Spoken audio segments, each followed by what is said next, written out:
Once upon a time, there was a little boy, upon whom his mother and father showered nothing but love, kindness, warmth, all that stuff.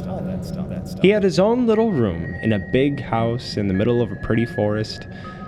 He wanted for nothing. All the toys in the world were his. All the paints, all the books, paper, pens, all the seeds of creativity were implanted in him from an early age. And it was writing that became his first love. Short stories, fairy tales, little novels, all happy, colorful things about bears and piglets and angels and so forth. And some of them were good. Some of them were very good. His parents' experiment had worked.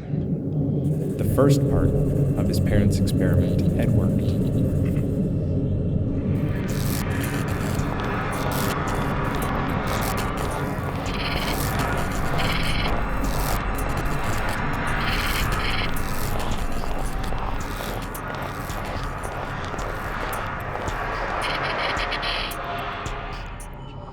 It was the night of his 7th birthday that the nightmares first started.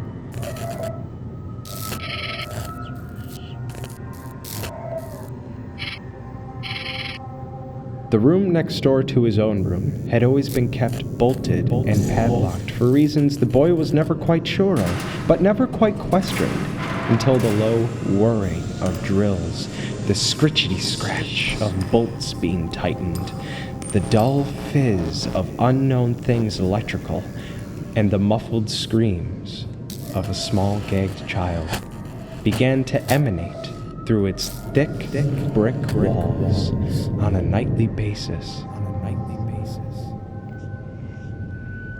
What were those noises I heard last night, Mama? He'd ask, after each long, desperate, sleepless night, to which his mother would ever reply, "Oh, little cat, that's just your wonderful but overactive imagination playing tricks on you." Oh, do all little boys of my age hear such sounds of abomination nightly? No, my darling, only the extraordinarily talented ones. Oh, cool. and that was that. And the boy kept on writing, and his parents kept encouraging him with the utmost love, but the sounds of the whirs and screams kept going on, and his stories got darker and darker and darker. They got better and better due to all of the love and encouragement, as is often the case, but they got darker and darker due to the constant sound of child torture, as is also often the case. It was the day of his 14th birthday, a day he was waiting to hear the results of a story competition he was shortlisted for, that a note slipped out from under the door of the locked room.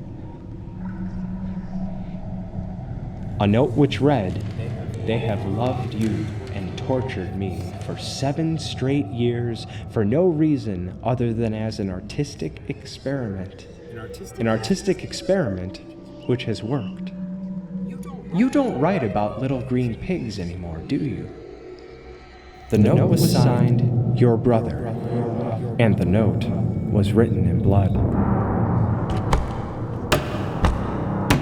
He axed through the door to find his parents sitting in there smiling alone. His father doing some drill noises, his mother doing some muffled screams of a gagged child. They had a little pot of pig's blood between them.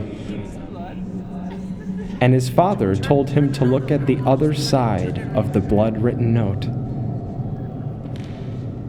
The boy did, and he found out he'd won the 50 pounds first prize in the short story competition. They all laughed. The second part of his parents' experiment was complete.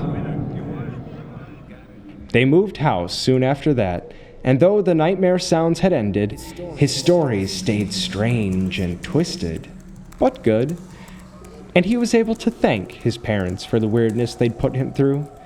And years later, on the day that his first book was published, he decided to revisit his childhood home for the first time since he'd left. He idled around his old bedroom and all the toys and paint still littered around there. Then he went into the room beside it that still had the old dusty drills and padlocks and electrical cord lying around, and he smiled at the insanity of the very idea of it all. But he lost that smile when he came across the corpse of a 14-year-old child that had been left to rot in there, barely a bone of which wasn't broken or burned, in whose hand there lay a story scrawled in blood. And the boy read that story, a story that could only have been written under the most sickening of circumstances. And it was the sweetest, gentlest thing he'd ever come across. But what was even worse, it was better than anything he himself had ever written, or ever would. So he burnt the story, and he covered his brother back up, and he never mentioned a word of what he had seen to anybody. Not to his parents, not to his publishers, not to anybody. The final part of his parents' experiment was over. Katurian's story, The Writer and the Writer's Brother, ended there in fashionably downbeat mode, without touching upon the equally downbeat but somewhat more self-incriminating details of the truer story. That after he'd read the blood-written note and broken into the next-door room, it was, of course, his brother he found in there, alive as such, but brain damaged beyond repair.